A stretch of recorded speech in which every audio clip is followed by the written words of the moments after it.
Добрый день, дорогие друзья! Сегодня я в своем видеоролике покажу и расскажу, как можно красиво оформить интерьер, свои стены самой обычной акриловой водоэмульсионной краской. Итак, что нам понадобится для начала?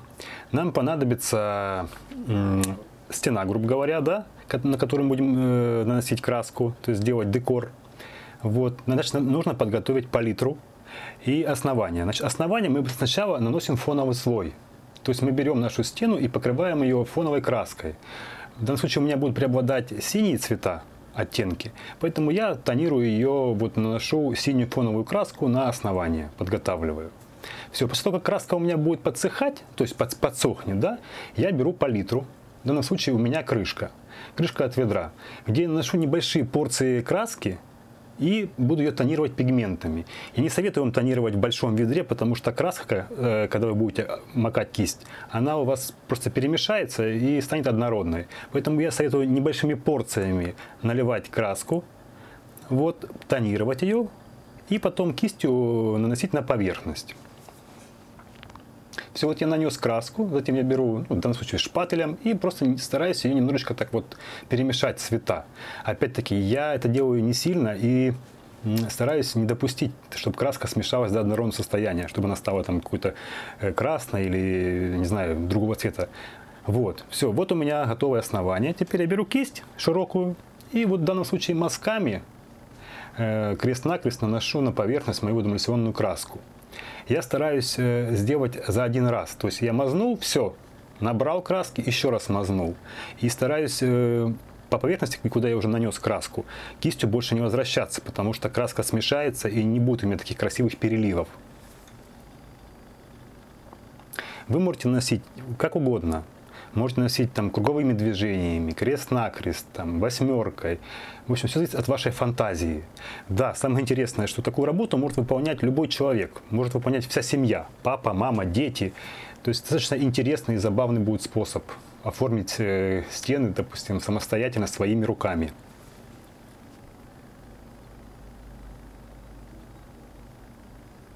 Я хочу сказать, что краска достаточно крепкий материал. При высыхании она очень такая достаточно крепкая. И она порой даже не поддается наждачной бумаге, шлифованию. То есть не то, что она поддается, но она очень крепкая. Поэтому не стоит бояться, что она у вас будет. Да, и краску покупайте, старайтесь в магазине, если брать, то для влажных помещений. Она более стойка к мытью и к вытиранию. Вот так выглядит у меня поверхность с близкого расстояния.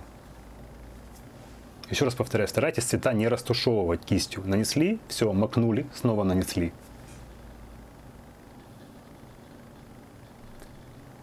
Если вам, ребята, вдруг что-то там не понравилось, вы хотите добавить креатива, берете строительный фен, самый обыкновенный, вот, и начинаете подсушивать краску.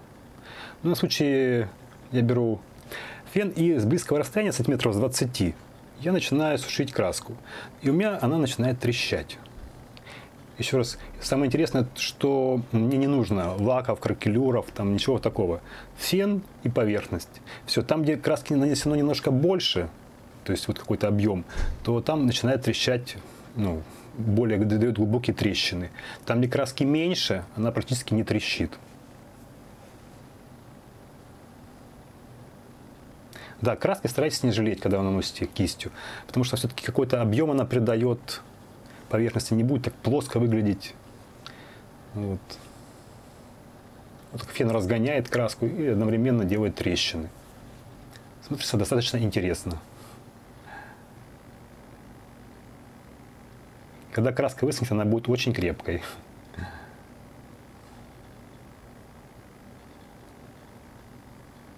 Кстати, после того, как вы нанесли, допустим, как вы потрескали феном, вы можете взять какой-то воск, можете лазурь, можете, не знаю, чем-то прогрунтовать, если у вас какие-то сомнения возникают. Вот. Но я, например, оставляю вот в таком состоянии, как она есть. Она получается у меня матовая, вот, неважно, она потресканная с помощью фена, либо вот оставляю так, как я нанес ее за первый раз кистью. Я сейчас покажу вам еще один интересный способ в данном видео, как можно еще оформить интерьер с помощью той же водоэмульсионной краски, вот, только немножко другим способом. Для начала я тоже грунтую основание, делаю такой фоновый слой. В данном случае у меня будет фоновый слой виден, он будет пробивать местами, поэтому старайтесь подобрать его по мере своей палитры цветовой. Все, я беру опять-таки свою крышку, наливаю туда краски, капаю пигменты. Вот. Стараюсь их сейчас смешать до неоднородного состояния.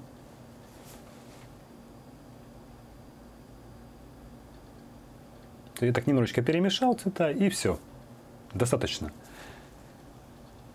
Значит, в работе я буду использовать такой специальный тампон. Вот такой вот. Этот тампон продается в специализированных магазинах, поэтому если вы такой не найдете, можете взять самый обыкновенный пакет. Вот скомкать его, сжать, сделать тоже такой тампон. Вот, и методом торцевания, макая в краску, наносить на поверхность материал. Все, вот так вот макнули и нанесли. Очень просто и удобно. То есть, опять-таки, это может сделать любой человек, даже ребенок. Все, вот я макаю и наношу на поверхность. Старайтесь, ребята, не наносить краску на одно и то же место, потому что краска сольется, и у вас не будет вот таких вот такой красивой игры вот этих цветовой, вот, да, такой цветовой палитры не будет.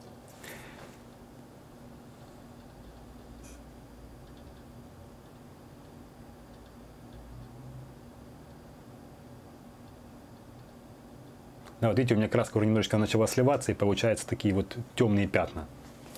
Все, я еще раз отлил небольшую порцию, еще раз затонировал, вот, и опять начинаю наносить.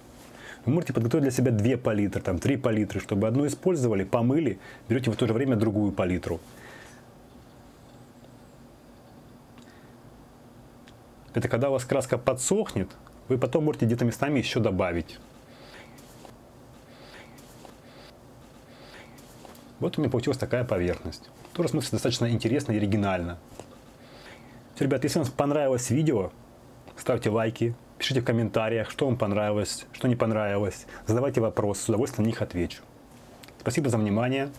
Всем пока.